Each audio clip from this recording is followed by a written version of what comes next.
story of Mokusatsu revolves around the tense period during the Second World War, when Japan was facing the imminent threat of defeat. By mid-1945, Japan's military situation had become increasingly dire.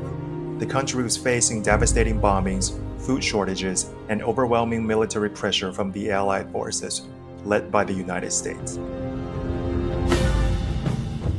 In an effort to bring an end to the war, on July 26, 1945, the Allies issued the Potsdam Declaration, a joint statement from the United States, the United Kingdom, and China. It was issued at the Potsdam Conference, a meeting of the Allied leaders held near Berlin, Germany. The main objective of the conference was to discuss post-war settlement and the terms for Japan's complete and unconditional surrender, emphasizing that if Japan did not comply, it would face prompt and utter destruction. The Potsdam Declaration was not directly delivered to Japan. Instead, it was announced and widely publicized by the Allied powers through major news outlets and radio broadcasts across the world on July 26, hoping that the message would reach the Japanese government and people indirectly through these public channels. 2 days after receiving the Potsdam Declaration, the Japanese government held a series of meetings to discuss how to respond. On July 28th, a meeting of Supreme War Council was held, which included top military and political leaders, including Japanese Premier Tadao Suzuki. However, they were deeply divided on how to respond to the declaration, with some advocating for acceptance, while others were more hesitant. The Japanese army and war minister strongly opposed the declaration. The government and the military were not on the same page. But in an attempt to make things better, the foreign minister of Japan at the time, Togo Shigenori, gained the cabinet's consensus and decided to share a censored version of the declaration with the Japanese people. It was during this meeting that Premier Kentaro Suzuki used the term Mokusatsu to describe how Japan should handle the declaration.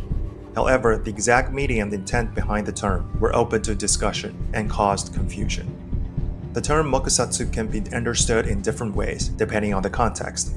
It can mean ignore, treat with silent contempt, and take no notice. Premier Suzuki's use of the term was not explicit about whether Japan was rejecting the Potsdam Declaration or merely needed time to consider it.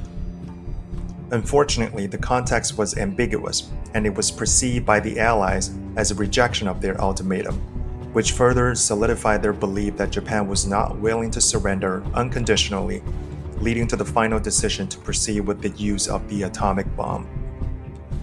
On August 6, 1945, the United States dropped an atomic bomb, the Little Boy, on Hiroshima, followed by another atomic bomb, the Fat Man, on Nagasaki on August 9th. These bombings resulted in catastrophic destruction and loss of life, leading to Japan's eventual surrender on August 15th. It was believed that over the next 2 to 4 months, the effects of the atomic bombings killed between 90,000 to 146,000 people in Hiroshima, and between 60,000 and 80,000 people in Nagasaki. Roughly half occurred on the same day.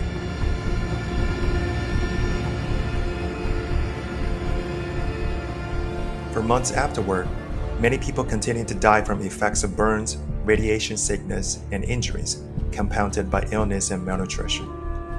Even though Hiroshima had a sizable military garrison, most of the dead were civilians. Scholars have intensively studied the effects of the bombings on social and political characters of the subsequent world history and popular culture, and there's still much debate concerning the ethics and legal justification for the bombings. Supporters claim that the atomic bombings were necessary to bring the end to the war, with minimal Allied casualties. Critics believe that the bombings were unnecessary for the war, and it's a war crime. At the end of the day, Mokusatsu serves as a reminder of the importance of clear and precise communication, especially in times of conflict. It also highlights the complexities of international diplomacy and how misinterpretation can have severe consequences, shaping the course of history. Thank you for listening, and this is BearEatsEverything. Don't forget to subscribe to my channel and hit that like button if you really enjoy my videos. And stay tuned for more interesting content coming out soon. I'll be waiting for you in the next episode. See you around.